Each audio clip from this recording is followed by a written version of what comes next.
Hey everybody, Mike Hartman here, Ohio Bigfoot Research and Investigation Center, and welcome to part 2 where we discuss the 4 cornerstones of habitat: food, water, shelter, and mating. So we're going to be digging into these 4 topics next, as these 4 things are the 4 driving forces of wildlife. This is the 4 things that they focus on. Wildlife does not have very complex thinking. They have very simple thinking. Now, that does not mean that wildlife is not a master of its environment or habitat. It absolutely is. These are simply the 4 driving forces of wildlife, aka including Bigfoot. Now, the first thing we're going to look at is water, as water is extremely important to all wildlife to sustain life. There are several types of water. There's still water, flowing water, lake water, ponds, seasonal water, and then dry seasons and droughts. Now, during hot weather, still water will have the worst bacteria. Flowing water is always colder and cleaner. Lake water can not only have bacteria, but it can have other environmental factors like oil leaks from boat motors and things like that, gasoline leaks from boat motors, other environmental factors that can make the water unhealthy.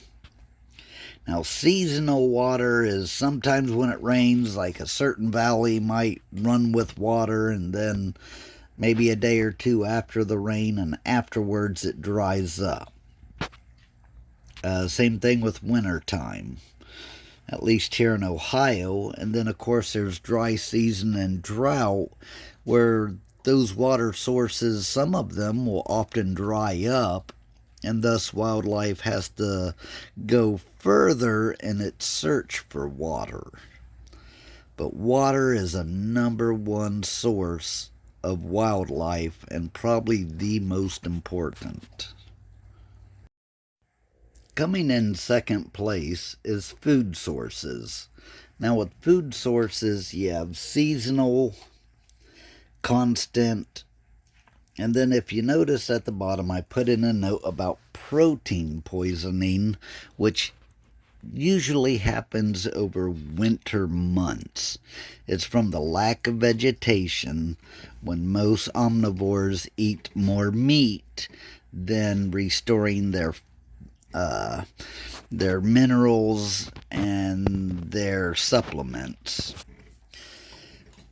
The leaner the meat, the more protein it has, and too much protein is a bad thing. Now, seasonal sources would be things like mushrooms, nuts, berries, even agriculture. And then your constant sources is things like your ferns, your mosses, cattail tubers, things that are always on the landscape. Constant sources are more rare than seasonal. Now, a lot of people think that Bigfoot migrates and follows the food sources, but food sources really never move. They never leave. There's always food on the landscape. It's kind of like if you wanted an omelet and you went to your refrigerator and you realized you were out of eggs. You're going to go to the closest market to your house to get eggs. You're not going to drive 200 miles just to go get a dozen eggs. You're going to go to the closest source. And that's exactly what wildlife does. They go to the closest source of food, and that's where they benefit. It's also like any campground in Ohio during the summer, because with the ag fields and everything, wildlife has often learned to rely on humans. When you go to any campgrounds in Ohio, sit in a chair at dark, and you're guaranteed to see raccoons because by the dumpsters, because those raccoons have learned that that dumpster is a human-made food source for them. Just as our ag fields are for wildlife that take advantage of our ag fields and use it as their own food source. But food sources never really leave. There's always some type of food on the landscape, and there's no point in an animal traveling hundreds of miles because it's going to need food sources along the way. So its best survival instinct is to make the most out of local, now available food sources, which can be winter wheat fields, soybeans, oats, it can be cornfields, it can be other wildlife, moss, grasses, leaves, pine needles, any type of greenage, ferns. There is green plants on the landscape year-round. Often you just have to dig for it. What's not available as much is grubs and seasonal animals like frogs, turtles, snakes, snails. But there is rabbits, coyote, deer, turkey, and other things like that. Now we're at shelter. There's winter habitat, summer habitat, storm shelter, and they're generally all three within 1 square mile. Summer habitat, you're looking at big open meadows, places that can catch a breeze. During the hot months, nice shaded valleys. During the winter months, pine trees, overhangs, any place that you can get out of the wind.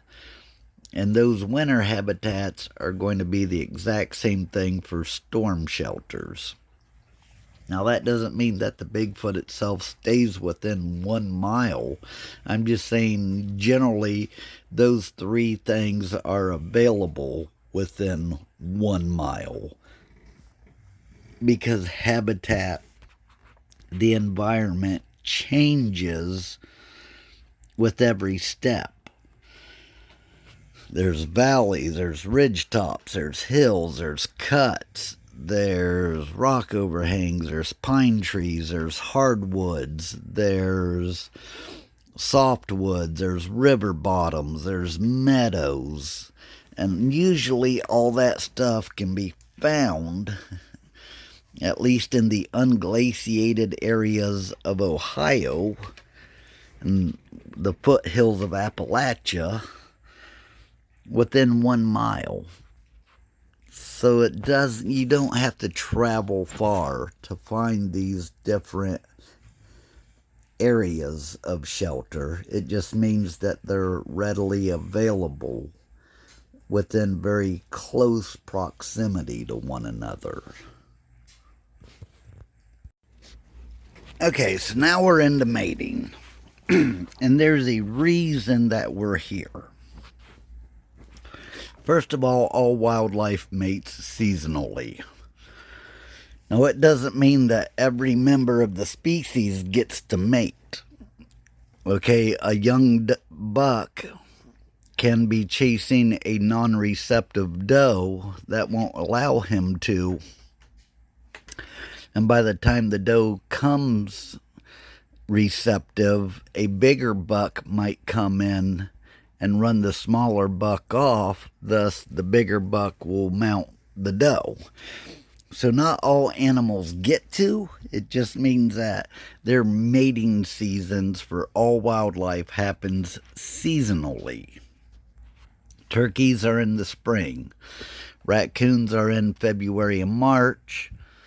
They bird around April.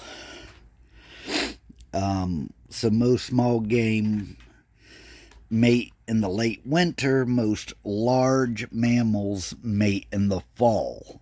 And there's a reason for this. By mating in the fall, they carry their young over winter. There's less food on the landscape while they're carrying, but the cooler temperatures makes it easier on the animal itself. The animal still has seasonal and constant food sources, but when that baby is born in the spring, when all the vegetation returns, the mother is able to create breast milk to sustain that baby far, far, far better than birthing in the winter. So mating in the fall and birthing in the spring just makes sense for wildlife. Now, 99% of wildlife use vocal cues during mating. Female mammals, they vocalize during estrus, meaning when they're in heat. If you've ever heard a cat in heat, you know exactly what I'm talking about. But 99% of all wildlife use vocal cues while mating, and some of them use body language, dances, and other types of cues like that. A great example of this for the fall mating season is the bugle of a bull elk.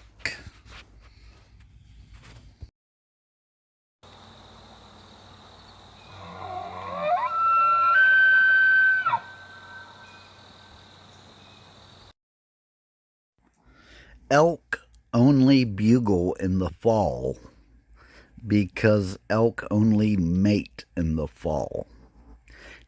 White-tailed deer only scrape, rub, and grunt in the fall because they only mate in the fall. Doe deer only bleat, what they call an estrus bleat, in the fall because they only go into heat in the fall. And the reason I bring all this up is this. Anyone who knows me knows that my niche is audio recording in the outdoors. I love to record audio for Bigfoot. I do so year-round. I do so as much as possible. I've been using audio recorders for over 20 years.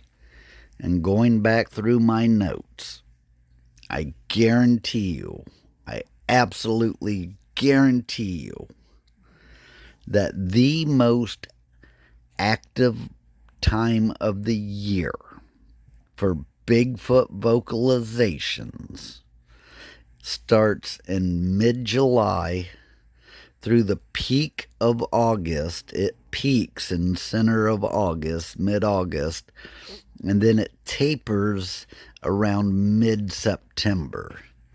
And this small window, July, August, September, is the most active months for recording audio than any other time of the year. But it's also the one time of the year that has the most sightings, which would make sense if a Bigfoot is actively searching for a mate. I'm going to reiterate that. Bigfoot vocalizations mid-July to mid-September is the most vocal time of the year to record Bigfoot audio. August is the most vocal month of the year. Because of that, I can only deduce, knowing what I know about wildlife biology and my background in wildlife management and my 30 plus years bow hunting, is that wildlife of all species are the most vocal during their mating season. Therefore, I can only say that mid-July to mid-September only makes sense to me for it being the breeding season for Bigfoot. And with that, we go to part 3. Tune in next time. Again, my name is Mike Hartman of the Ohio Bigfoot Research and Investigation Center, ohiobigfootproject.com. And the opinions in this video expressed are simply those of mine. You don't have to take me for my word. You don't have to believe what you're hearing. That option, that choice is completely, absolutely up to you. I'm just simply giving you information that I have pulled, studied, and witnessed in 20 plus years. This is what I know. This is how I conduct my research. But the views and opinions here are simply those of me, Mike Hartman.